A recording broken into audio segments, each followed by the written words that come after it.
विश्वास पर बट्टा सिर्फ डॉक्टरों ने नहीं लगाया, ऐसे डॉक्टर बनाने वाली यूनिवर्सिटी भी अब शक के दायरे में है। अल फलाह यूनिवर्सिटी अब कट्टरवाद की यूनिवर्सिटी के नाम से कुख्यात हो गई है। अल फलाह यूनिवर्सिटी के खिलाफ केस दर्ज हो चुका है।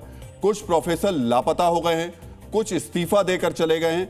वहां पढ़ने वाले छात्रों का करियर अधर में लटक गया है। अतिवादियों का अड्डा बन चुकी इस अल फलाह यूनिवर्सिटी को लेकर आज हमारे पास कई नई और बड़ी खबरें हैं। डीएनए मित्रों, जिस अल फलाह यूनिवर्सिटी में आत्मघाती उमर पढ़ाता था, उसके खिलाफ 2 एफआईआर दर्ज हुई हैं। दिल्ली पुलिस क्राइम ब्रांच ने यह केस दर्ज किया है। यूजीसी की शिकायत पर चीटिंग और फर्जीवाड़े का केस दर्ज किया गया है। दिल्ली पुलिस ने अल फलाह यूनिवर्सिटी को एक नोटिस दिया। कुछ दस्तावेज भी यूनिवर्सिटी से मांगे गए हैं। एसोसिएशन ऑफ इंडियन यूनिवर्सिटीज पहले ही अल फलाह यूनिवर्सिटी की सदस्यता रद्द कर चुकी है। अब कानूनी शिकंजा और अधिक कसता नजर आ रहा है, और यह सब इसलिए हुआ क्योंकि डॉक्टरी की पढ़ाई के साथ साथ यहां जिहादी शोध भी किया जाता था। रिसर्च की जाती थी बाकायदा। आतंकी हमले का प्रयोग भी किया जाता था। रिसर्च भी होती थी, प्रैक्टिकल भी होता था। अब जब जांच पड़ताल शुरू हो गई है तो कई डॉक्टर्स जो यहां पढ़ाते थे वो बिल्कुल रहस्यमय तरीके से अचानक गायब हो गए। जांच एजेंसियों की रेड के दौरान पता चला कि 15 डॉक्टर गायब हैं। सूत्रों के मुताबिक जो डॉक्टर मिसिंग हैं वो डॉक्टर मुजम्मिल के संपर्क में थे। मुजम्मिल की कॉल डिटेल्स के आधार पर एजेंसियों ने लापता डॉक्टरों से बात करने की कोशिश की तो फोन बंद मिले। जब उनसे पूछताछ के लिए जांच एजेंसियों की टीम अल फलाह यूनिवर्सिटी पहुंची तो सब के सब गायब मिले।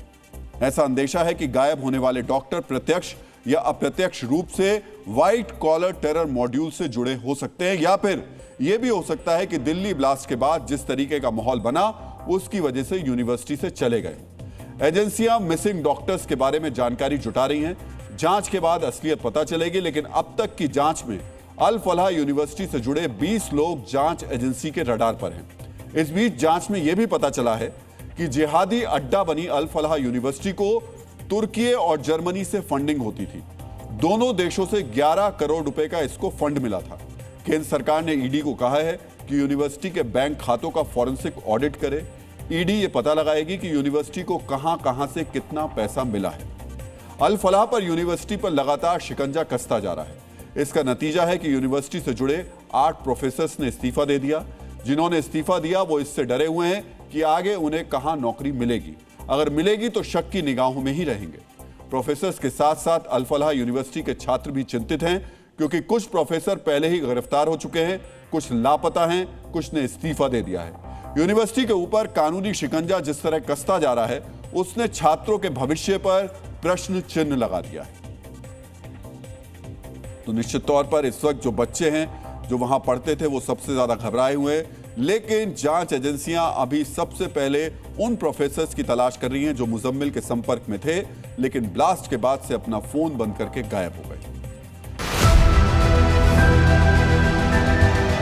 There has been a lot of debate. What is the true meaning of Dhamma or Dharma?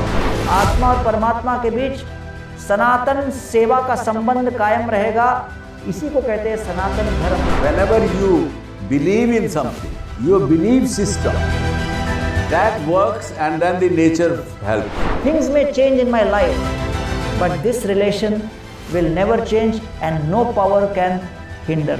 Why God fear? क्या हम fear की वजह से परमात्मा से प्यार करें कि नहीं तो वो दंड दे देगा हमको?